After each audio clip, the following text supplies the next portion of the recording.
9 artists have been selected for Photo50 at the London Art Fair 2015. Entitled Against Nature, the exhibition provides a critical forum for examining some of the most distinctive elements of current photographic practice. Over 60 works by 9 artists, all of which began their career as photographers, and collectively respond to the notion that photography is a material medium.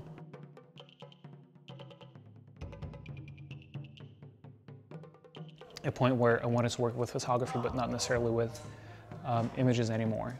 And that might sound paradoxical, but I sort of took it on as a challenge, and these are the results of that. Artists will present objects of photography, objects that are key to the history of the medium, objects that are ingrained in the medium. In this instance, Tom Lovelace has alluded to objects with a play on Fox Talbot's seminal The Open Door. I've always been fascinated by The Open Door, very early photographic print by Fox Talbot, one of the inventors in this country. The work's 1844. He photographed an open door with a broom at a 45-degree angle. It means so much. It was when photographers were trying to imitate painting. This is a take on both that image, but also importantly, trying to kind of rethink of the objects that photographers have chosen to photograph and why, really. These felt panels, importantly, were taken from a library window display. The light areas are the areas that essentially have been hit by sunlight for over a 6-year period. And essentially the work, ready-made photograms, I mean, I view them as kind of the ultimate photograph, really. No camera is obviously involved, and the forms and shapes and movement you see in there essentially trace the actions of the librarians over a 6-year period. And these fit perfectly in the kind of conceptual framework of this exhibition, looking at photography as object, photography as a kind of potential foundation performance or trace of that.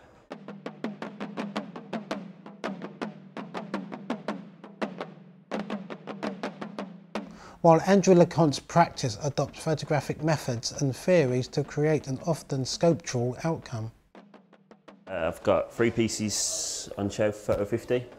I've got a reproduction of sculpture 4, which is a photocopy framed in a lime wood frame and museum glass. It's displayed on a sculpture which is titled A Proposal for Displaying Images of Classic Sculpture, which is a temporary stud wall made of 24mm birch ply with a Venetian plaster.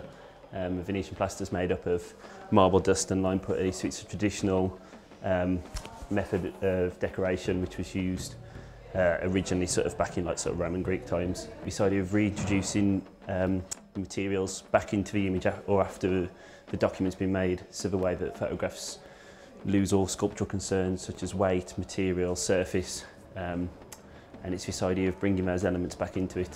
So this one's titled Sculpted Image. Sculpted Image is the photograph which is screen printed on an inkjet print. It's titled Plinth After Rome, which is an ongoing series of works where I'm making sort of plinths and vitrines, and again this idea of reintroducing materials into the image afterwards. The image, Sculpted Image, it's a photocopy originally from a Bernini book, which has then been sort of printed, and then the screen print on top, it's highlighting the robes, and it kind of goes back to this idea of the fold and the way that the Baroque was kind of creating an optical illusion or 3-dimensional effect. So by screening over the rest of the sculpture and leaving just a robe, it kind of makes the image appear sort of 3-dimensional and kind of creates this kind of slight optical illusion and becomes more of an object through its image. I'm surrounded by so many materials, and I see every day we are surrounded with objects more and more, and we produce so much stuff. And the world is full of objects, and that's our religion somehow. And if I keep the three-dimensional part away, I don't know, I have the feeling something's missing.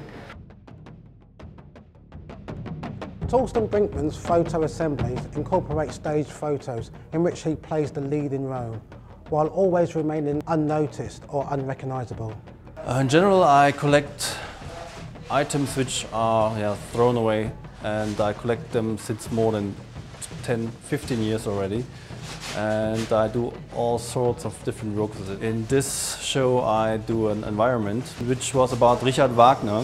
He had a room in his house where he was the only one who was allowed to enter it, and he went in there like every day, and yeah, that's what you see here. So it's a kind of my interpretation what this room might have looked like 200 years ago. It's always myself, and I'm doing poses like famous figures from his opera. So this is refers to the opera figure Brunhilde. This refers to the dragon. It's a famous dragon from the opera. I took over all those different characters from the opera and was spreading out in the room like maybe Richard Wagner did.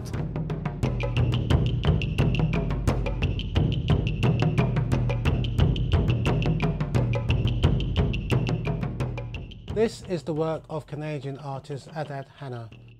He looks at and investigates traditional photography, looking ideally at the decisive moment of when the shutter closes and blocks the photographer's view.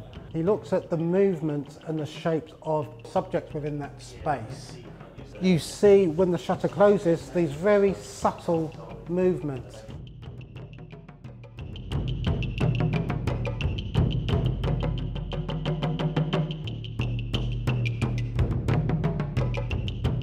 Like three particular elements to the work, which I think of. One is the material photograph, the paper or the mounted object, the framed object, however that comes to manifest.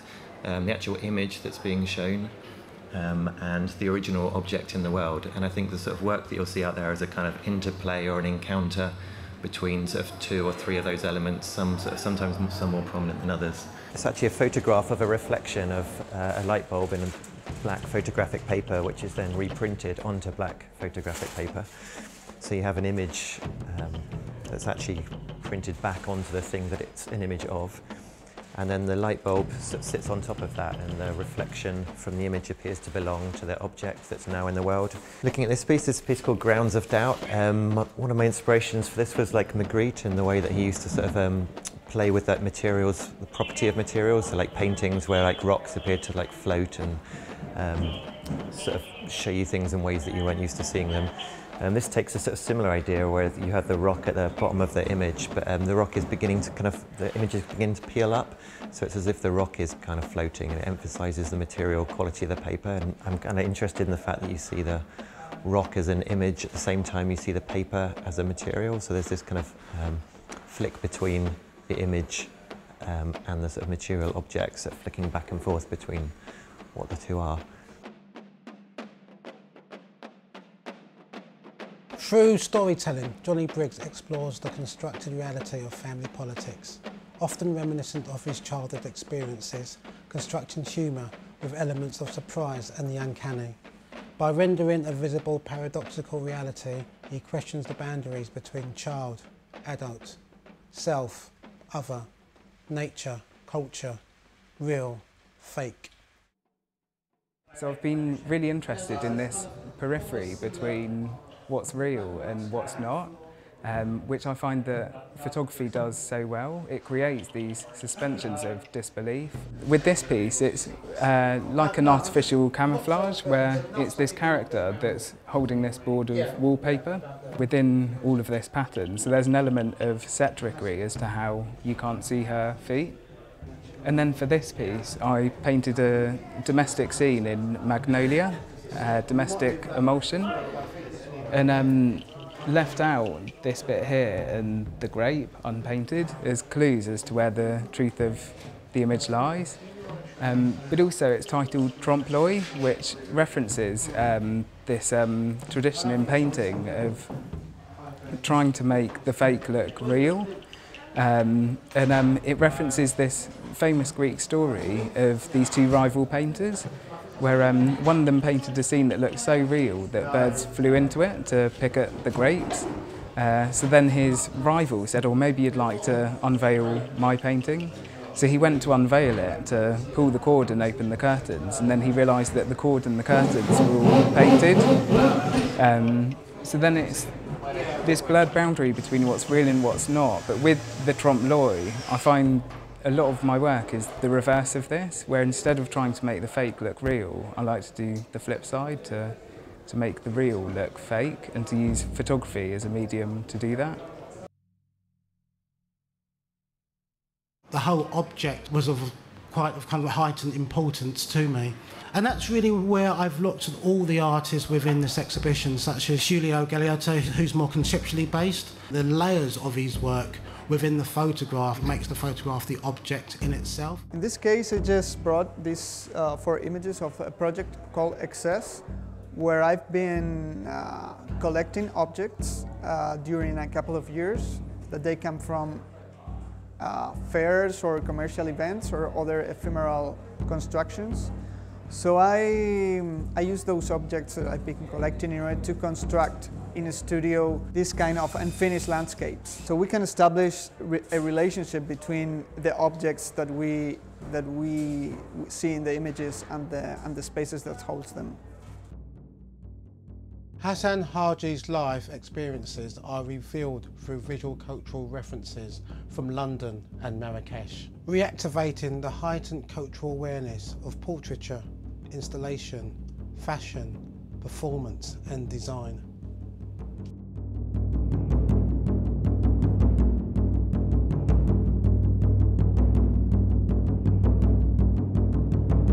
The title of the exhibition, Against Nature, comes from the novel by J.K. Huysman. It was produced in the 19th century. This was a period where photography first took flight, and there was lots of experimental activity during that early stage of photography, such as the daguerreotype, such as photograms. And I wanted to go back to look at the practices, the application and processes of photography, and how we could pull back some of those different processes and layers